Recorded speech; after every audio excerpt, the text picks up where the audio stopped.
Welcome back mga kaaldab. Ito na naman po ang inyong lingkod, si Mr. Destiny. At magbibigay po tayo ng pinakamainit na update po ngayon sa social media mga kaaldab. Ito yung pinaka-latest na kung saan nga po pinag-uusapan sa social media. Ang pagdating nga po nila Mengay at ni Congressman Spotted na hindi po nalaman ng mga army at mga main fanatics. Pero bago tayo magsimula at bago natin ipagpatuloy, itong napakagandang update po natin at hindi maganda naman sa mga armain at main fanatics. Kung bago ka lang sa channel na to at isa kang true-blooded Aldab Nation na nagmamahal po kina Mengay at Isoy, tama po ang channel na pinuntahan mo, kaya consider na po kitang bagong subscriber at huwag mong kalimutang i-share ang mga video po natin sa mga mami, sa mga titas, at sa mga senyor. Alam niyo po ba mga kaaldab na nakakalungkot po ang mga nangyayari ngayon sa social media? Panghaharas po talaga ang ginagawa po ng mga armain at main fanatics sa mga defender ng Aldab na kung titignan nyo ay parang gusto po talaga nilang tumahimik lahat. Siguro, kaya rin po isa si Mengay sa ayaw mag-post sa kanyang social media account dahil ginagamit po siya. Di po ba? Sa totoo po mga kaaldab, sa mga nanonood sa akin, sa mga nag-aabang ng update, pag nag-post nga po ba si Mengay sa social media, Aldab po ba makikinabang? Di po ba hindi? Di po ba armain at main fanatics? Doon pa lang mapapaisip na po kayo eh. Doon pa lang masasabi nyo na tama naman yung mga update ni Mr. Destiny. Pabor na nga sa Aldab Nation kapag hindi nag-post si Mengay. Wala silang mga update.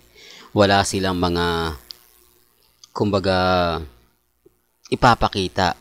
Gaya ngayon, dumating sa Pilipinas, sila Mengay at si Congressman Spotted. Bakit hindi po alam ng mga main fanatics?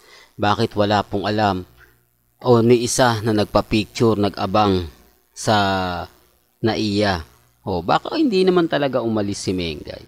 Baka naandito lang po si Mengay sa Pilipinas kasama sila Baby Teo. Oops, issue na naman yan, Mr. Destiny. Alam mo kaya ka na babash eh.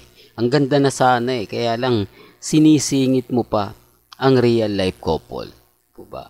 Sinisingit mo pa ang wala ng relasyon nila Mengay at ni Congressman Spotted. Well, sinasabi ko lang po ito, wala naman pong pilitan. Depende na lang po sa kanila kasi kung titignan nyo naman po at susuriin, wala naman pong ina-update si Mengay, hindi po ba? At si Mengay lang po yung po pwedeng mag-post sa kanyang social media account kung totoo nga po na nasa Italy siya. Hindi po ba? O at Switzerland. Pero bakit wala pong post? Bakit nga po ba puro private account ang nagpo-post? Doon pa lang parang may mali na eh. Tapos ilang tao lang po yung ginagamit. Sa dami po ng tao daw sa Italy na nakasama nila at sinasabi nga po sa post na puro karamihan daw po ay Pilipino. Bakit wala po tayo nakitang ibang post maliban doon sa private account na yon? Hindi po ba? Doon pala mapapaisip na po kayo eh. Kung nakita nyo si Mengay tapos sa Italy pa, ay anong gagawin mo mga kaaldab? Siyempre, pipicturean mo yan, bibidyohan mo yan, at atong pa ang gagawin mo, ipopost mo sa social media na kapag napanood ng mga kaibigan, kamag-anak, mga taong nagmamahal kay Mengay, mapapasana all, di po ba? Totoo naman po yung ganun sasabihin. Sana all, nakita mo, di po ba?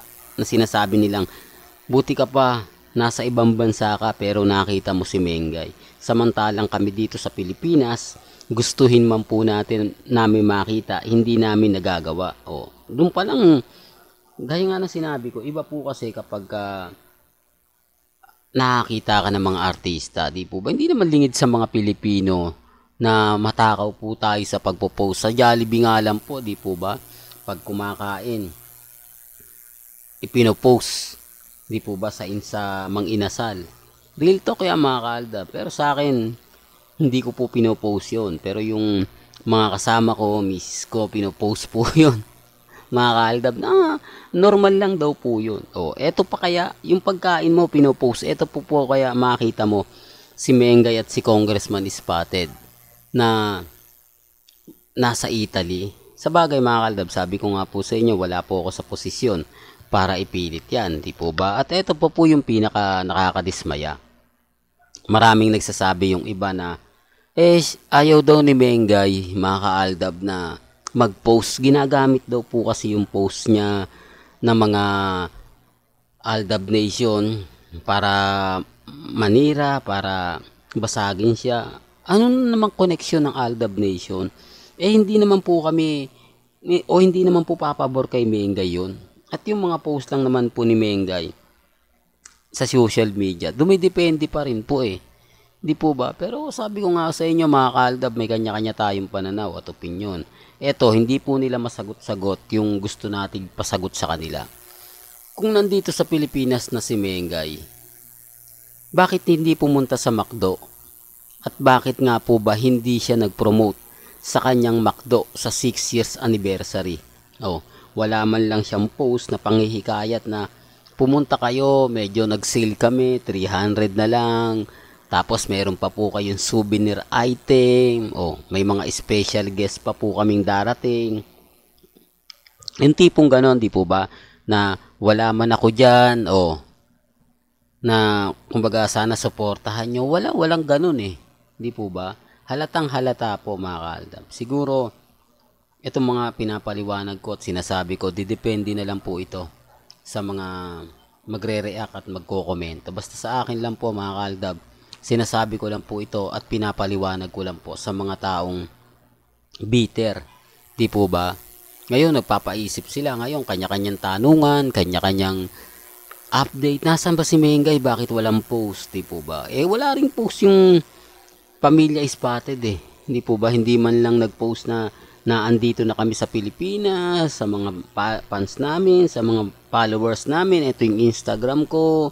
Ang ganda ng biyahe, di po ba? Tapos sasabihin nila, kaya napauwi si Congressman Spotted kasi kailangan siya sa session, kailangan ng boto, di po ba? Kasi may pag-uusapan. Pag wala ka, hindi ka makakaboto, di po ba? Kailangan nandun ka at magsasalita ka para ihayag mo yung gusto mo. Real talk yan mga kaaldab, pero wala di po ba? Kumbaga, parang bahala sila dyan, basta kami ni Mengay, tapos na. Di po ba? Kaya nga po ito kapag dinidikit ko po si Maha at si Main, pinagsasama ko yung dalawa, na bakit parang yung kasal nila Nunez at ni Maha, ang daming update, ang daming post, ang daming mga ganap.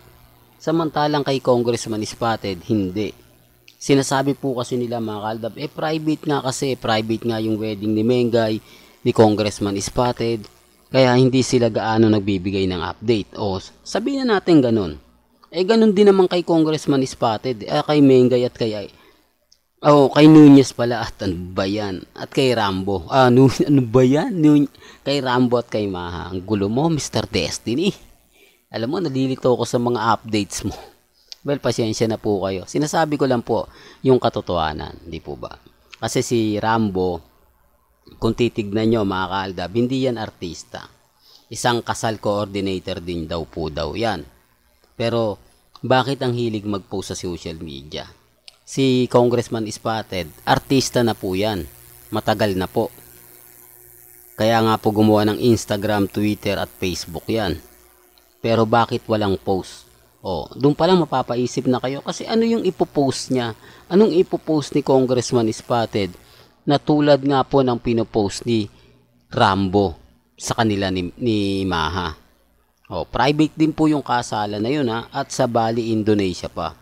Pero gaya na sinabi ko, wala pong pilitan Kumbaga kung ano lang po yung paniniwala ninyo, kung ano lang po yung pananaw ninyo, yun lang naman po yung ibabalita ko, di po ba? Kaya nga po, iba pa kapag updated ka. Well, hanggang dito na lang po yung updates natin mga kaaldab. Kaya kung gusto nyo pa po ng pinaka-latest at sariwang update, abay tutok lang po kayo dito po sa channel ni Mr. Destiny para updated po kayo sa mga latest at sa mga bagong video po na ilalabas po natin maya-maya lang. Hanggang sa muli, salamat po sa panonood at pakikinig.